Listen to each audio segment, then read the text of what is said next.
na sua apostila sobre as figuras de linguagem que nós vamos encontrar na Bíblia.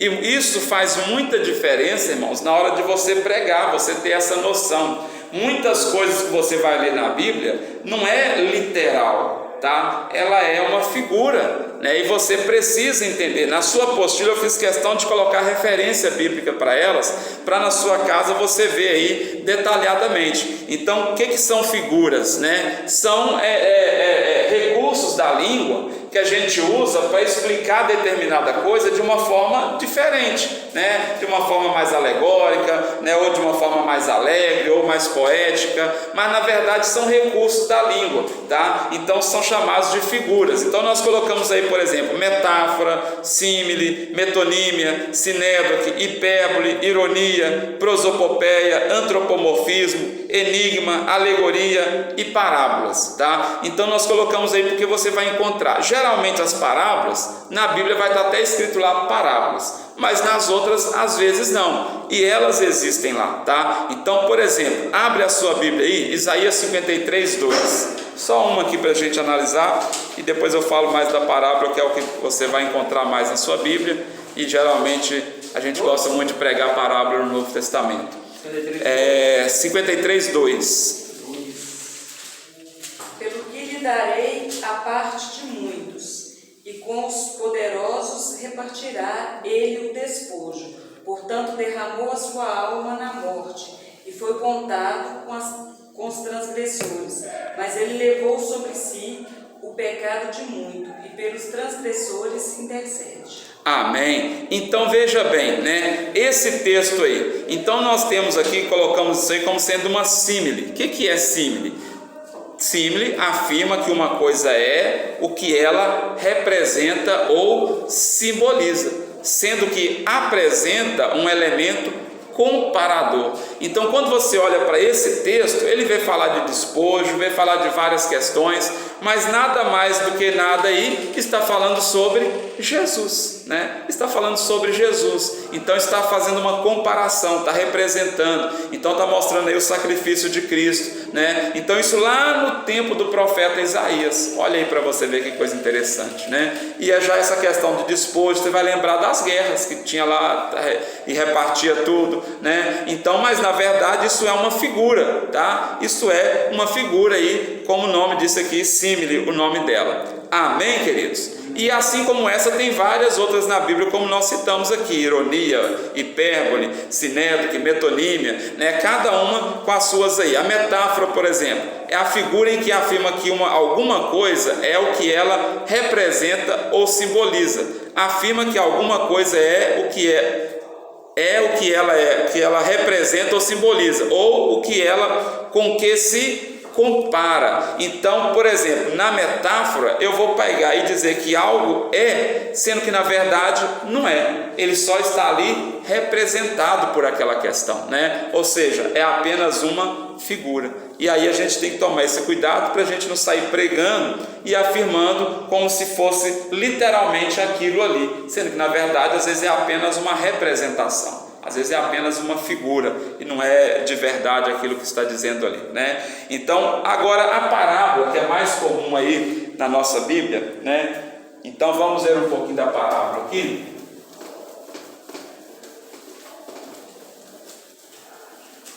Porque Jesus usava muito esse método de parábola, né? Então, o que é uma parábola, irmãos? Uma parábola é uma história que é contada com a finalidade de ensinar algumas verdades. Então, às vezes você vai encontrar pregador querendo definir um significado para cada item de uma parábola. E não é esse o objetivo da parábola. Geralmente Jesus contava uma parábola com o objetivo de ensinar uma ou duas, ou no máximo 3 verdades, tá? Então Jesus não contava uma parábola cheia de significado. Ele contava uma parábola para ensinar 1, 2 ou 3 verdades. Basta você olhar isso. Quando Jesus contava uma parábola para a multidão, depois ele ia embora e sentava com os discípulos, aí ele explicava a parábola, aí ele ensinava a verdade que ele queria através daquela parábola, o que ele não fez lá para a multidão, ele fazia para os discípulos. Quando você vai ver essas explicações de Jesus, ele não dá um montão de significado para cada item daquela parábola. Ele vai pegar uma verdade ou duas que ele queria ensinar naquela parábola apenas. E os demais itens da parábola, digamos que era apenas ilustração. Era simplesmente para facilitar o entendimento das pessoas, né? Então, mostrando elas coisas normais que elas conhecem,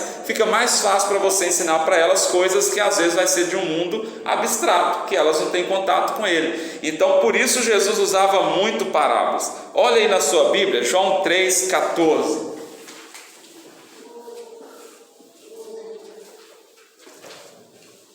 João 3,14. Assim como Moisés no deserto levantou a cobra de bronze numa estaca, assim também o Filho do Homem tem de ser levantado.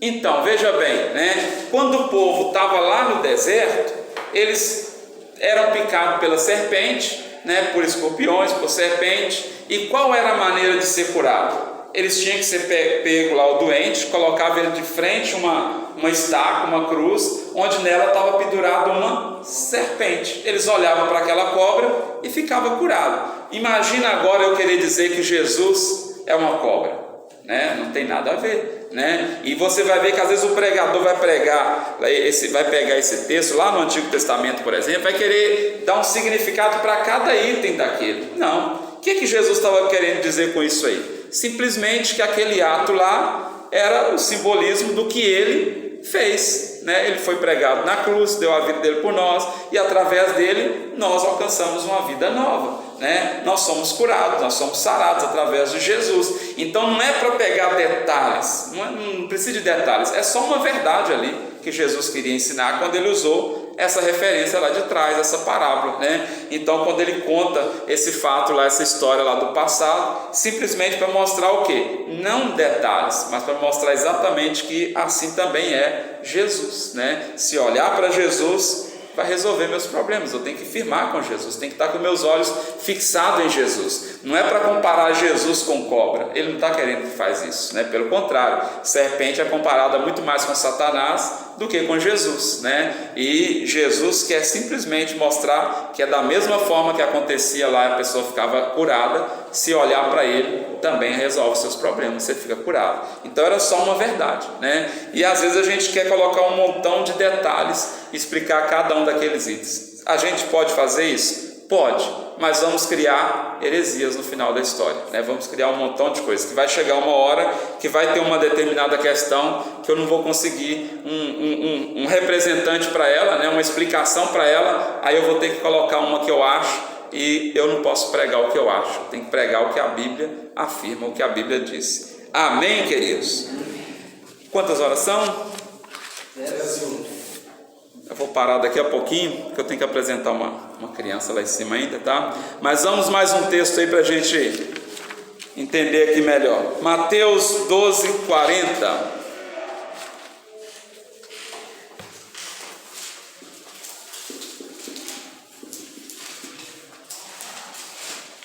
Mateus 12:40.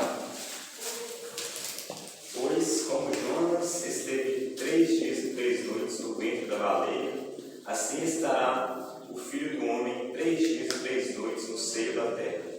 Viu aí, né? Assim como Jonas esteve lá os 3 dias, assim também Jesus vai estar onde? No seio da terra. Então eu não preciso e nem devo afirmar, e nem posso, que Jonas foi lançado no mar e ficou 3 dias só para cumprir. Não foi para cumprir nada. É porque ele errou, né? Então aconteceu isso com ele porque ele vacilou. Jesus não vacilou. Então veja bem, eu não posso comparar o fato todo, né? Então eu só vou comparar aqui os 3 dias de Jonas e os 3 dias de Jesus. Mas o motivo de Jonas foi um e o motivo de Jesus foi outro. Porque Jonas errou, Jesus não, né? Jesus não errou, né? Então Jesus carregou o nosso erro, o nosso pecado. Agora Jonas não, ele por conta própria decidiu, ele errou, né? Ele quis fugir. Jesus não quis fugir de Deus hora nenhuma, pelo contrário, o tempo inteiro ele dizia: estou fazendo aquilo que o meu Pai me mandou, né? Até na hora da crucificação ele faz a mesma coisa, ele vai lá e ora, se possível passa de mim esse cálice, mas na mesma hora ele volta: Pai, mas faça a sua vontade, não a minha. Então Jesus não dá para comparar ele e Jonas a mesma questão, só os 3 dias, né? Então uma parábola nós temos que ter atentar para essas questões. Então ali nós vamos pegar uma verdade, 2 verdades, no máximo 3. Não é para a gente querer comparar cada detalhe ali, porque senão não vai dar certo no final da história, né? Vai dar algum erro ali, tá? Então, sempre que Jesus usava parábola com esse objetivo, de ensinar uma lição. Então as parábolas não significa que foram histórias que aconteceram reais, né? Não significa que são histórias também criadas. Tanto faz se ela era uma história inventada ou se era uma história real, o objetivo era o mesmo: ensinar uma ou 2 verdades através daquela história e facilitar o entendimento das pessoas. Para isso é que Jesus usava as histórias. Amém? Que é chamado de parábolas. Então, queridos, como eu disse, nós vamos parar por aqui, né? Porque nós vamos apresentar uma criança ainda lá no culto, tá? E na próxima aula nós vamos continuar. Mas só que na próxima aula você não pode deixar de trazer o seu tema, porque nós já vamos trabalhar essa parte. Então nós já conhecemos aqui hoje, já falamos aqui hoje o que é um sermão textual. Tá lembrado aí? Eu falei aqui na aula, né? É o que você pega um versículo e desse versículo você tira o tema. As divisões você vai tirar de outros versículos, né? Mas desse você tira só o tema. Isso é o sermão textual. Semana que vem eu falo da próxima aula, eu falo do próximo sermão, tá? E vocês vão fazer o quê? Pegar o seu versículo agora, o seu texto, né? Que pode ser mais de um versículo ou só um, tirar o seu tema. E falei que o tema deve ser fechado para facilitar. Então na próxima aula eu vou ensinar vocês a fazer essas divisões aqui e explicar mais um tipo de sermão também para vocês. Porque depois vocês vão pregar e eu vou assistir. Amém? Eu já peguei, já. Já.